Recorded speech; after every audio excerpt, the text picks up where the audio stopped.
খোঁজ নিয়ে দেখেন, আপনার মাইয়া সারা গ্রাম টইটই করে ঘুরে বেড়ায়, পোলাপানের নজর পড়ে, আর হেরা ওরা বিয়ে করতে চায়। আর চাইবই না কেন, মেয়ে দেখতে সুন্দর না। পরি টই টই করে ঘুরুক আর যা করুক, পরিরটা পরিরে বুঝতে দেন।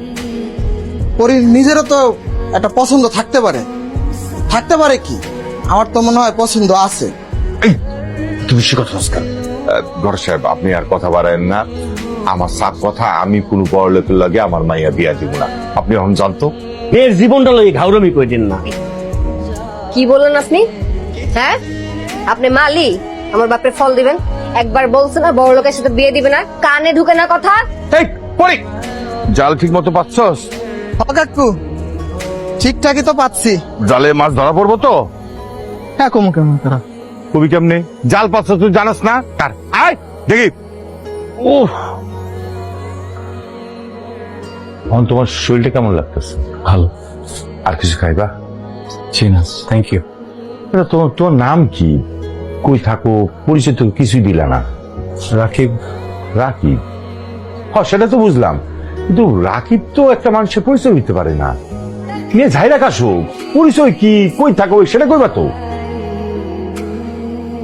গ্রামে থেকে আরেক গ্রামে কাঁচামালের ব্যবসা করি, সাপ্লায়ার বলতে পারেন। কি চেহারা সুরত দেখে কিন্তু একদম অসময় মনে হয় না। আপনি কিন্তু টোপ দিলেন না।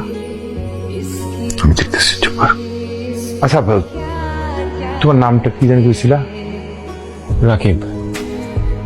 শুনো রাকিব মিয়া, আসলে তোমার তো আমি চিনি না, জানি না। হুট করে একটা অপরিচিত মানুষের আমি কেমনে কাম দি কত?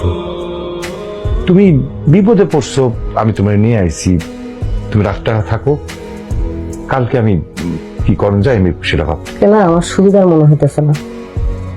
একটা কথা বলবো, কিছু মনে করলে? বলেন। অনেকগুলো ঘাস তো আপনার কাটতে হবে না, শুধু যদি একটু বসতেন, গল্প করতাম আর কাটতাম, নাহলে তো বোর হয়ে যাবো। আজ লোক করে জায়গা পান না? হ্যাঁ, চুপ করে ঘাস কাটেন, সুন্দর করে কাটে বস্তা ভরে নিয়ে আসেন। আরো অনেক কাজ বাকি আছে, কাটতে হবে।